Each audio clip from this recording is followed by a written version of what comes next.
Hello everybody, welcome to our English class. I'm teacher Michelle. Olá pessoal, sejam bem-vindos a mais uma aula de inglês. Eu sou a professora Michelle. Hoje nós vamos falar de practice test. Prática de testes, práticas de exames, considerando a prova do Enem e a prova de vestibulares de inglês com um foco específico na prova da UEMA, tá bom? Que é o vestibular que nós temos mais próximo aqui na nossa região. Bom, então o que nós vamos falar? Qual vai ser o nosso roteiro de hoje? Nós temos primeiro uma visão geral sobre as provas de inglês, the English Exam, de que forma que essa prova de inglês é apresentada nesses processos seletivos. Vamos falar de temas e assuntos que são frequentemente citados, que são normalmente cobrados e de que forma que eles podem ser apresentados. Os gêneros textuais mais recorrentes nessa prova de língua estrangeira, considerando a prova de inglês. Falar um pouquinho, bem rapidamente, das estratégias de leitura e das referências gramaticais. E, por fim, exercício de interpretação. A dica mais importante que eu posso oferecer para vocês é que você tente, na sua preparação, na sua condução, nos seus estudos, fazer provas anteriores. É a melhor coisa que você pode fazer. Assim você pratica tanto a parte de estrutura da prova, quanto você pratica o conteúdo, vocabulário, interpretação, gramática, todos os aspectos que contribuem para o seu desenvolvimento da interpretação textual, tá bom? Então, vamos lá.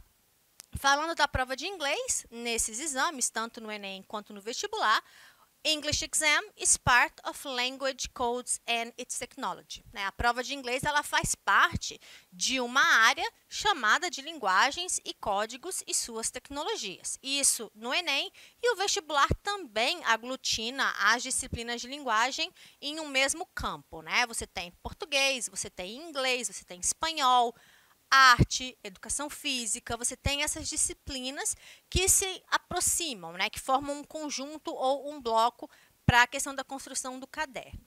Cobre justamente esses conteúdos, como eu mencionei. Língua portuguesa. Na língua portuguesa você encontra questões sobre gramática e compreensão textual.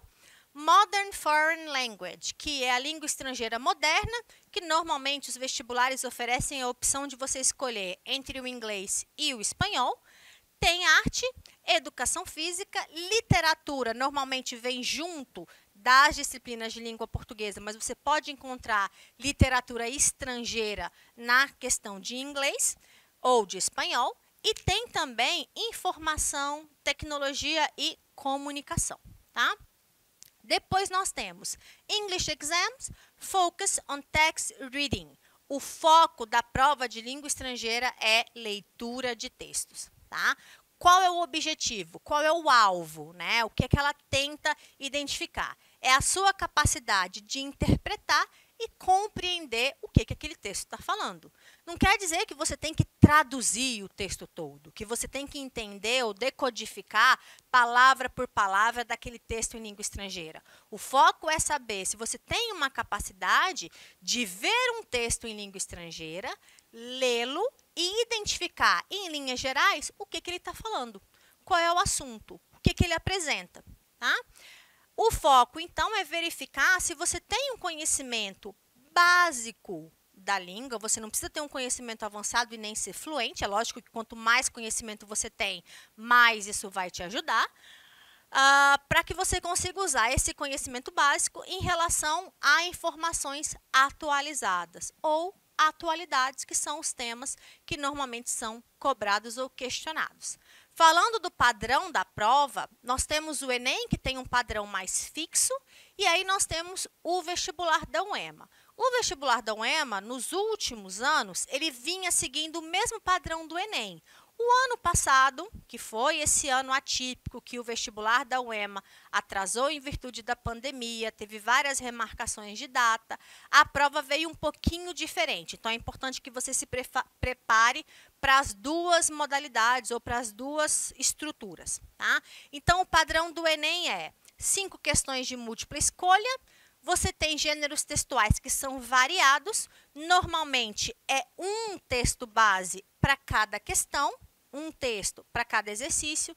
Você tem os enunciados escritos em língua portuguesa e você tem diferentes níveis de dificuldade. Ou seja, algumas questões são mais fáceis, outras um pouquinho mais difíceis, outras com um nível intermediário, tá bom? Esse padrão, como eu mencionei anteriormente, até a prova de ingresso em 2021, seguia esse padrão, né? 2020, que foi feito em 2020 para cursar em 2021. Seguiu esse modelo. A prova do ano passado, que aconteceu na UEMA, fugiu desse padrão. Como é que foi a prova ano passado da UEMA? 2 textos só, textos muito extensos, e esses enunciados, esses 2 textos, serviam para 2 questões cada. Ou seja, não foram 5 questões, foram 4, tá bom? Ah, professora, por que isso aconteceu? Justamente porque a prova foi remodelada em função da pandemia. Tá? Então, como houve essa mudança de calendário, redistribuição, não teve a segunda fase, que era uma tradição da UEMA, de você ter a prova discursiva, como teve uma situação atípica, a estrutura da prova também foi modificada, tá bom? Então, outra diferença é que os enunciados dessas questões de inglês da prova da UEMA do ano passado, eles estavam em inglês, não estava em português, tá bom? Então, isso modifica um pouquinho, por isso é importante que você analise, que você faça uma revisão com essas 2 possibilidades, tá? Os temas e os assuntos que são recorrentes, né? Como a gente sabe que a prova da UEMA é uma prova, ou a prova do Enem, são provas que tratam de atualidades, é interessante que você entenda ou que você perceba quais são esses temas que vêm sendo discutidos. Tá? Nós temos a questão da tecnologia, que é um assunto sempre em voga, redes sociais, a questão da mídia, própria fake news já foi tema de questões sociais, então, fome, pobreza, desigualdade social, a inflação, são temas recorrentes, meio ambiente, diversidade, educação, cultura, eventos recentes ou acontecimentos recentes, saúde e questões do cotidiano. Tá? Em alguns casos, nós encontramos gêneros textuais que falam justamente da rotina das pessoas, como o fragmento de uma crônica, por exemplo. Tá? Então, você pode encontrar esses temas. A gente não tenta adivinhar qual é o tema, o importante é que você se prepare para diferentes possibilidades, que você se mantenha atualizado, considerando o que vem sendo discutido. Tá? Uma das questões do Enem, que foi muito cobrado, foi justamente a questão da falta de assunto da pandemia, que é o assunto mais atual, que vem sendo discutido nos últimos 2 anos. Mas por que a pandemia não caiu no Enem? Porque o banco de dados que serve como base para as questões do Enem, não é atualizado, não foi atualizado nos últimos anos, tá bom? Então, por isso que isso acontece. Em alguns vestibulares, como, por exemplo, da FUVEST e da Unicamp, que são vestibulares em São Paulo, citaram esse tema da pandemia nas suas questões, tá? Continuando aqui, eu mostro para vocês justamente um fragmento da questão da UEMA do ano passado. Tá? Então, aqui um texto 1. Os 2 textos, como foram provas em 2 dias diferentes, 2 tipos de provas diferentes, tanto na prova do dia 1 como na prova do dia 2, foram textos bem extensos. Tá? Para os alunos de inglês, isso causou um susto. Tá? É normal. Quando você vê um texto grande assim, é importante que você se lembre das estratégias de leitura, tá? Não tenta traduzir o texto todo, porque isso vai consumir tempo e vai te prejudicar na organização do texto. Então, é importante que você tente identificar qual é o assunto, do que o texto está falando, tenta encontrar palavras-chave que esse texto apresenta, leia a questão para você ter uma ideia do que você tem que procurar, então fazer um exercício mesmo de identificar as palavrinhas e tentar achar elas no texto, para possivelmente localizar a resposta, e assim você vai sintetizando aquele texto enorme, tá? Então, por exemplo, um dos textos era What is organic anyway? O que é orgânico, afinal?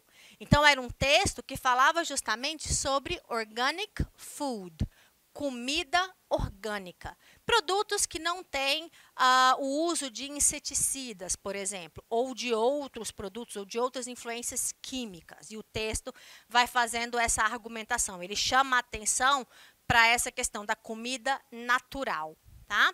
Outro texto, também nesse mesmo dia de prova, falava sobre veggies you can regrow from discarded roots. Era um texto que falava sobre vegetais que você pode replantar a partir de raízes descartadas. Então, aqueles alimentos, aqueles vegetais que você tira a raiz, que você não consome e que você consegue replantar a raiz. Foi um texto bastante curioso, bastante interessante, porque ele trouxe um vocabulário que a gente estuda lá no ensino fundamental, por exemplo. Nome dos legumes, dos vegetais, como é que é alface em inglês, como é que é tomate em inglês. Então, ele trouxe um pouco disso, tá? Então, é importante que você use os seus conhecimentos para identificar esses assuntos. No outro dia de prova, a linha de temáticas foi diferente. Não falou de alimentos, não falou de vegetais. No segundo dia, falou sobre animais. Por isso que eu mencionei para vocês como um dos temas as questões do cotidiano. A alimentação faz parte do nosso dia a dia. A presença de pets e a relação entre os animais de estimação e os humanos, ela vem sendo destacada e ela é algo do nosso cotidiano, faz parte do nosso dia a dia. Então, o outro dia de prova trabalhou sobre Pets and Humans, a história desse relacionamento entre os animais de estimação e os humanos. E o outro texto falava sobre Common Dog Training Mistakes, erros comuns que as pessoas cometem quando vão treinar o seu cachorro ou quando vão treinar o seu animal de estimação, tá? Então, as temáticas se aproximaram, tá bom? Falando de coisas da atualidade. E lembrando que foram 2 textos que trabalhavam com uma interpretação mais específica, ok? As perguntas eram bem direcionadas a fragmentos específicos do texto. Já o Enem, falando dos assuntos, o Enem trabalha com temáticas diversas, seguindo aquela modalidade de um texto base para cada questão. Aqui nós temos, na prova mais recente, um cartoon, né? O cartoon trabalha com o elemento visual e com a parte do texto. Tivemos um texto de notícia e tivemos um outro texto que foi também bastante interessante, curioso, porque é um texto que falava sobre a formação do povo britânico, só que ele usou como gênero textual uma receita. Então, é como se ele estivesse transformando o povo britânico em um produto. E quais ingredientes eu preciso utilizar para criar esse povo? E esse foi um dos gêneros textuais citados na prova do Enem desse ano, tá bom? Entrando justamente nessa área de gêneros textuais, a gente observa que os tipos de texto, eles tanto podem ser orais ou escritos, considerando a função social que eles representam, sempre partindo do princípio do processo de comunicação. De que forma que eu consigo transmitir uma mensagem, que eu consigo me expressar e que eu consigo interagir com outras pessoas, tá?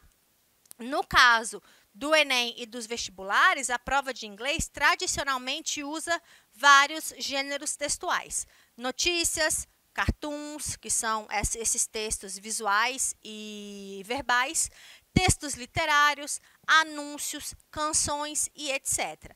Aqui eu mostro para vocês alguns exemplos. Cartoon, né? Mistura. A diferença do cartoon para a tirinha, pessoal, é que o cartoon é uma imagem só. Tá? A tirinha você tem uma historinha sendo contada, tem uma progressão dos acontecimentos que vão sendo realizados por os personagens que são apresentados na tirinha.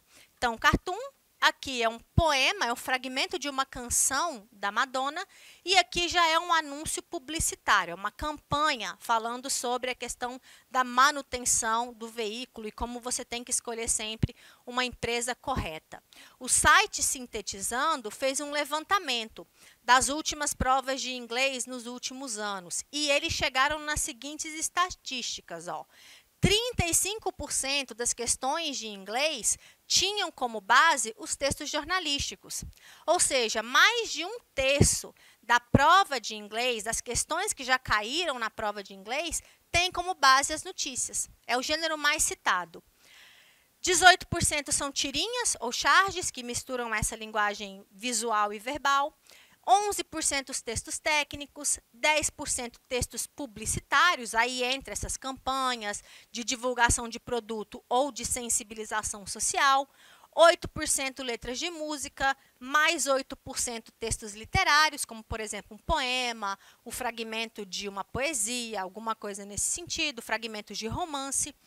5% questões específicas sobre vocabulário e 3% infográfico, tá? Que é aquele tipo de texto que mistura dados estatísticos com a linguagem verbal, né? Com um texto, uma explicação. Apesar dos diferentes tipos de texto, o processo de interpretação segue o mesmo padrão. Qual é o padrão? Identificar o assunto principal do texto, ler as questões primeiro e depois utilizar as estratégias de leitura. Vamos relembrar rapidinho quais são as estratégias de leitura que a gente utiliza? O que são as estratégias? São técnicas, habilidades que te ajudam a identificar essas palavras-chave. Se você tem um conhecimento mais avançado do inglês, você olha a prova, você lê como se você estivesse lendo o texto em português e você entende com facilidade aquela questão. Se você tem uma dificuldade, é importante que você utilize as estratégias, porque elas vão te ajudar a encontrar aquilo que é mais importante. Tá? As estratégias são ações explícitas e planejadas que você desenvolve justamente para fazer essa leitura não linear, que é aquela leitura que você tenta dar um geral no texto ou localizar alguma coisa específica. As principais estratégias são skimming e scanning, que é aquela olhada superficial no texto ou a procura específica de alguma coisa. Gêneros textuais, que é você identificar que tipo de texto está na minha frente. E aí, a partir do tipo de texto, você tem uma ideia de informação. Então, por exemplo, se você vê que o texto na sua frente é uma notícia, você sabe que a notícia está falando de um evento, de um acontecimento, de um fato. Se você sabe que é uma receita, ela está falando sobre a construção de alguma coisa, que envolve ingrediente, modo de preparo. Então, a partir do gênero, você tem algumas pistas. A inferência e a predição, sua capacidade de deduzir o que aquele texto está falando, de completar os espaços. Os elementos tipográficos, que são aquelas pistas que saltam aos olhos. Então, se você vê alguma coisa destacado, sublinhado, em negrito, entre aspas, entre parênteses, travessão, tudo isso chama atenção. Números, imagens, símbolos, tá? As palavras cognatas, que são aquelas palavras que se parecem com português, e o seu conhecimento prévio, quer dizer, a bagagem que você traz sobre um assunto, o que você sabe sobre aquele texto, sobre aquele assunto que está no texto e de que forma que isso pode te ajudar a interpretar o texto. Quanto à gramática, o Enem normalmente não cobra gramática isolada. A prova da UEMA, ano passado, teve 2 questões de gramática. Uma era sobre marcadores de discurso, e uma sobre graus de adjetivos, para você identificar dentro do texto esses elementos gramaticais. O que de gramática é importante quando você vai fazer a sua preparação? As palavras de ligação, que são esses conectivos que você utiliza, conjunções, expressões que dão ideias de adição, de contradição, de exemplificação e etc. Adjetivos e advérbios, pronomes, verbos e substantivos. Classes essenciais da gramática que te ajudam na construção de vocabulário e de estrutura das sentenças, tá bom? Aqui tem um exemplo de uma questão do Enem. Você olha o gênero, você identifica até pelo formato do texto. É um poema, tá? A questão diz: produções artístico-culturais revelam visões de mundo próprias de um grupo social. Esse poema demonstra a estreita relação entre a tradição oral e a cultura indígena norte-americana. Então, nesse caso, eu já sei que o poema está falando sobre a tradição oral da cultura indígena norte-americana e mais alguma coisa. Então, é esse mais alguma coisa que eu tenho que achar no texto. E o enunciado já me diz que é um poema. Então, aqui eu tenho My brother the star, my mother the earth, my father the sun, my sister the moon. O seu conhecimento prévio já te diz, isso daqui está falando de família. Meu irmão, minha mãe, meu pai, minha irmã. Do lado eu tenho meu irmão estrela, minha mãe a terra, meu pai o sol, minha irmã a lua. Ou seja, nesse poema, nesse fragmento, eu já identifico que é uma relação entre a família e os elementos naturais. Tá? Então, a resposta é essa importância dos elementos da natureza. Bom, pessoal, nós encerramos por aqui. Até a próxima aula. Bye, bye.